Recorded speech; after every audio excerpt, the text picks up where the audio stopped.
রান্না করার প্রথমেই আর কি সব কিছু ঝাড়ু দিয়ে নিচ্ছিলাম, পরিষ্কার করে নিচ্ছিলাম। আর রান্না করব আজকে নতুন ধরনের একটা রান্না। তো আপনারা আমার ভিডিওর সাথেই থাকবেন, আমার ভিডিওটা জুড়ে থাকবেন, সব সময় আমাকে সাপোর্ট করবেন। তো আসসালামু আলাইকুম, আপনারা সবাই কেমন আছেন? আমি আলহামদুলিল্লাহ ভালো আছি। আমি সাতুলের কুড়ে ঘর থেকে আপনাদের সাতুল আপু নতুন আরও একটা ভিডিও নিয়ে চলে আসছি। তো এই যে দেখেন, আমার ফুল গাছটায় আবার ফুল বের হয়েছে, আর এই যে গোলাপটায় ফুল বের হয়েছে। আর ওদিকে ওইটা হচ্ছে 7 তারা না যেন 5 তারা ফুল, তো ওইটাতেও হয়েছে। তো নতুন ধরনের রান্না, ওই যে হচ্ছে মোচরা আর কি বাগার দেব আজকে।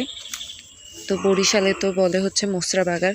তো আপনারা কে কী বলেন? আর মোচরা তো অনেকেই অনেকভাবে খায়, তো আমরা তো এইভাবে আজকে খেয়ে দেখাবো। একদিন দেখাইছিলাম ভাজি চিংড়ি মাছ দিয়ে, তো আজকে আর কি অন্যরকমভাবে করব রান্নাটা।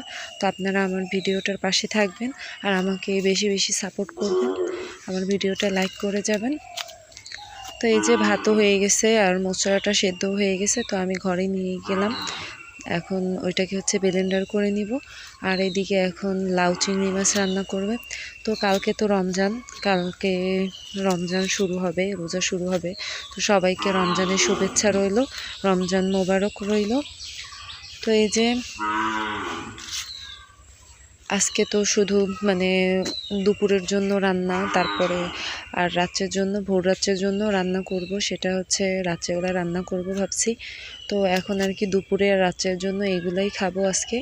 তো এই যে এখানে আমি আমার শাশুড়ি হচ্ছে লবণ, তারপরে হালকা একটু গুঁড়ামরিচ আর হলুদের গুঁড়া দিয়ে চিংড়ি মাছ, তারপরে পেঁয়াজ দিয়ে তারপরে এই যে লাউটা বসাই দিছি। কারণ লাউয়ের কালারটা যাতে সবুজ সবুজ থাকে, এর জন্য আর কি আমার শাশুড়ি অল্প হলুদের গুঁড়া মরিচের গুঁড়া দেয়, যাতে লাউয়ের কালারটা সুন্দর থাকে। আর একটু চিনি দেই। আমরা তো মনে করেন লাউ চিংড়ি মাছ দিয়ে খাই আর ইলিশ মাছ দিয়ে খাই, যে মাছ দিয়ে খাই না কেন একটু চিনি দেবই, তাহলে না আমার কাছে ভালো লাগে না। আমাদের পরিবারের সবাই এভাবে খায়, আপনারাও একটু চিনি দিয়ে খেয়ে দেখবেন, ভালো লাগবে।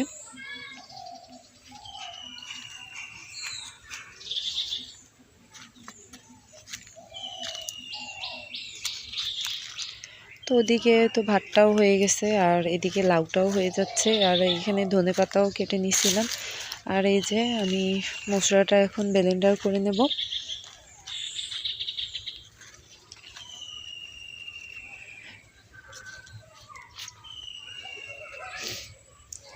যে যেখান থেকে আমার ভিডিওটা দেখতেছেন, ভিডিওটা দেখার প্রথমে একটা লাইক করে দিবেন আর আমার ভিডিওটা জুড়ে থাকবেন, বেশি বেশি সাপোর্ট করবেন আমাকে, আমি যেন এগিয়ে যেতে পারি। তো এই যে মশলাটা তো ব্লেন্ডার করে নিয়ে আসছে, পাটায় বাটলাম না, সময় লাগবে এর জন্য। আর এই যে এখানে একটু রসুন আর একটু পেঁয়াজ দিয়ে তারপরে তেলে দিয়ে ভালোভাবে আর কি ভুনে নেব। তারপরে এখানে এখন আমি হলুদের গুঁড়া আর একটু হচ্ছে জিরার গুঁড়া আর একটু ধনিয়ার গুঁড়া এসব দিয়ে দেব, দিয়ে তারপরে আর কি মশলাটা দিয়ে দেব।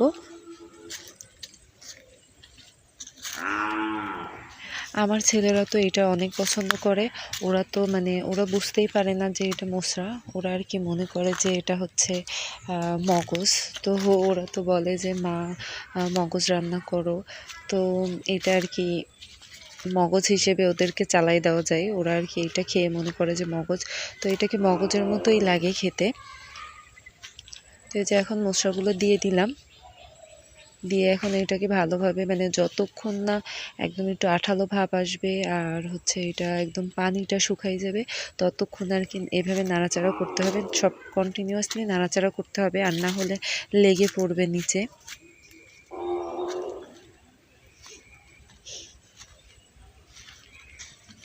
আর ওদিকে লাউ তরকারিটা হচ্ছিল, এইদিকে আবার হচ্ছে মশলাটাও হচ্ছিল, দুইটা আর কি একসাথে রান্না হচ্ছিল।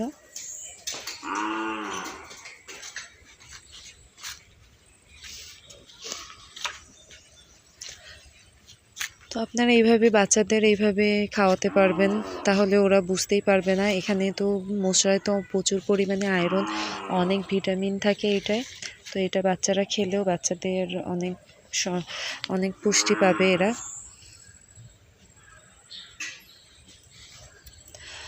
আর 2টা এলাচ আর 2টা দারচিনি আর 2টা লবঙ্গ দিয়ে দিলাম, তাহলে একটু ঘ্রাণটা সুন্দর আসবে। আপনারা এভাবে খেয়ে দেখবেন, ভালো লাগবে খেতে। আর আমার ভিডিওটা যদি ভালো লাগে তাহলে শেয়ার করে দিবেন, কমেন্ট করে যাবেন কেমন লাগছে আমার ভিডিওটা।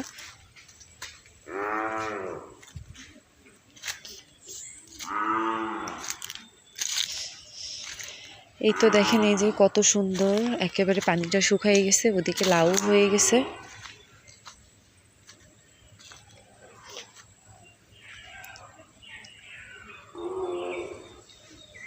এই দেখেন একেবারে আঠালো আঠালো ভাব আসবে। দেখেন দেখতে কিন্তু মগজের মতোই লাগছে, খেতেও ওই রকমেরই মজা লাগে। আর এই তো হচ্ছে কালকে রমজান, এর জন্য ভাবলাম যে ঘরটা একটু ধুয়ে নিই, কারণ ঘরটা তো সেইভাবে মোছা হয় না। এর জন্য আর কি ঘরটা ভাবলাম, কারণ অনেক পুরাতন ঘর তো এর জন্য পানি দিয়ে ঝাড়ু দিয়ে একটু ভালোভাবে ধুয়ে নিলাম, কারণ নামাজ কালাম পড়তে হবে এখানে বসে। এর জন্য আর কি ভাবলাম যে ধুয়েই নিই ঘরটা, কারণ রমজান মাস চলে আসছে। তো কালকে রোজা শুরু হয়ে গেলে কালকে তো আর ধোয়া যাবে না, তো এর জন্য আজকে আর কি ধুয়ে টুয়ে গুছাই রাখলাম, যাতে পাক পবিত্রভাবে নামাজ রোজা করা যায়।